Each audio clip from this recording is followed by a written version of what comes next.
মঙ্গলবার দিনে ট্রান্সফার নিয়ে এসে কেবল ওখানে লাগাইছে পুলে, এখনো এটা কমপ্লিট হয় নাই। ওট করে আজকে শুনতেছি যে সকালবেলা আসলাম, আসে শুনতেছি যে দেখলামও যে এগুলো চুরি হয়ে গেছে। তা আসলে এরা যারা এই কারেন্ট সম্বন্ধে জানে, যারা এগুলো বুঝে, এরা ছাড়া অন্য লোক তো এখানে উঠতে পারবে না। তাই এখানে আসলে এটা পূর্ণ তদন্ত করে সুষ্ঠু সমাধান করে এবং এই ট্রান্সফার আবার পুনরায় দিয়ে এই কৃষকের যাতে আবার ভালোভাবে ফসল আদি করতে পারে এই আশাই করতেছি আমরা। গতকাল রাতে এই জিনিসটা চুরি হয়েছে। আমাদের ধারণা যারা এইসব কাজ করেছে, এই লাইনের যারা কাজ মাজ করেছে, তাদের কাছে ইনফরমেশন ছাড়া রাতারাতি কেউ এখানে জানেই না যে ট্রান্সফরমার আছে, এখানে কি লাগানো হয়েছে। আমাদের পুরাপুরি বিশ্বাস এবং সন্দেহ যারা এই লাইনের কাজ করছে, কন্ট্রাক্টর প্লাস শ্রমিক টলিয়ালা, এরাই এই কাজটা ঘটাইছে।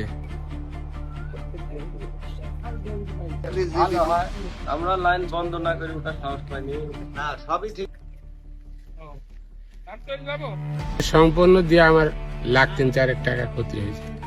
জমি তো প্রচুর, এই বিলে 100-150 বিঘির উপর জমি, শুধু সৌরশক্তিতে তো ফের পাওয়া মুশকিল। আমি যাচ্ছি আর জরুরি তদন্ত করি আর কি সমাচার, কি ভাই কি হইলি, আর আমি পুনরায় যেন আবার ট্রান্সমিটার পাই আমার আশায়। তবে আমাদের কৃষকের ধারণা যে এই কাজগুলা কোনো সাধারণ মানুষের না, এই কাজগুলা যারা অভিজ্ঞ, এগুলা যারা মানে লাগায় থুয়ে গেছে 2-3 দিন আগে, হয়তোবা তারাই এই কাজের সাথে জড়িত আর কি। আমরা আসছি আসলে দেখতে, তদন্ত করতে যে আসলে চুরি হয়েছে কিনা। অফিসে অনেক সময় জানাই, তো এসে দেখছি যে 3টা ট্রান্সফরমারই চুরি করছে, করে নিচে ফেলাইছে। নিচে ফেলা এগুলা বসে বসে কাটছে, কেটে ভিতরের কোর কয়েল সব নিয়ে গেছে।